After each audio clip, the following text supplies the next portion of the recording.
আলাইকুম, কেমন আছেন সবাই? আল্লাহর রহমতে নিশ্চয়ই ভালো আছেন। আলহামদুলিল্লাহ, আমিও ভালো আছি আপনাদের দোয়ায় ভালোবাসায়। এই যে আজকে আমি এখানে পোয়া পিঠা বানাবো। একবার মিশ্রণ করে একবার আলতোভাবে মিশ্রণ করা দরকার, ঠিক আছে? আমরা সেটাই করছি, যেটা আসলে করা দরকার। হ্যাঁ, বিগত কয়েক বছর আমাদের দাদা নানি এগুলো চোখে দেখেন, ঠিক আছে? সো এগুলো করা খুব ইম্পর্টেন্ট। দাদা নানি বলবে হাউস সুইট কিভাবে বানায় শেখাও, তাদের মেয়ে বানাচ্ছে, ঠিক আছে? এটা যন্ত্র বানানো, ঠিক আছে? তো ওদের সঙ্গে যখন আমরা যায় ওদের চিকে বানাচ্ছে, সে শিখবে, সে আগামী পর্যন্ত শিখবে। হ্যাঁ, আমরা দেখেছি সব কিভাবে বানায়। তো এটাকে মিশ্রণ করতে করতে করে যখন দেখবে এরকম কোনো আটা তোলা নেই, তখন বুঝবে রেডি, ঠিক আছে? তবে তোমরা আমরা কি হয় আমার হাতে দাঁড়িয়ে করে দিচ্ছি, বলে চলুন কেটে মিশ্রণ আছে ওই কিছু আটলা হবে না, ওরা ওইটা চলবে বুঝা সুন্দর করে মনে রাখবে তোমাদের ভাই ওদের আগে একদম তো আমাদের এখন আটা হয়ে গেছে, আমাদের কিছু আছে সাইডে আমার একদম হয়ে গেছে, আটা দুটো দাও আসলে শুরু করতে পারবো না আমরা খারাপ আমরা ভাই হয়তো ঠকি দিই যেন ভাই দেব আসলে আমরা ভাই দেব এখন দেব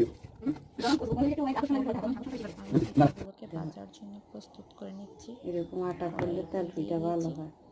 চুলার আগুন দিয়ে দিয়েছি, তেলটা একটু গরম হচ্ছে। গরম হওয়ার সাথে সাথে আমি এখানে এখন একটু পিঠার ডো দিয়ে দেবো তেলের মধ্যে।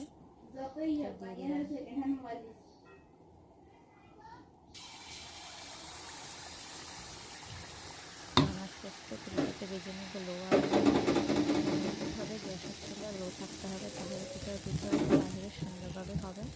যদি গ্যাসের চুলা বাড়িয়ে দেন তাহলে পিঠার বাহিরে পড়ে যাবে এবং ভিতরে কাঁচা থেকে যাবে। তো মনে রাখতে হবে চুলাটা যেন লো আগুনে থাকে।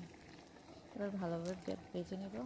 আমার পিঠাটা দেখবেন খয়েরি রঙের হচ্ছে, বিকজ আমি এখানে খেজুরের গুড় ব্যবহার করেছি। এই জন্য আপনারা যদি চিনি ব্যবহার করেন সেক্ষেত্রে পিঠাগুলো হোয়াইট বর্ণের আসবে। যেহেতু আমি খেজুরের গুড় ব্যবহার করছি সেহেতু আমারটা খয়েরি বর্ণ এসেছে। আপনারা কেউ ভাববেন না যে পোড়া গেছে। এই তো আমার পিঠাগুলো প্রায় পাতায় একটা একটা করে আমি সবগুলো পিঠা এখন ভেজে নিচ্ছি।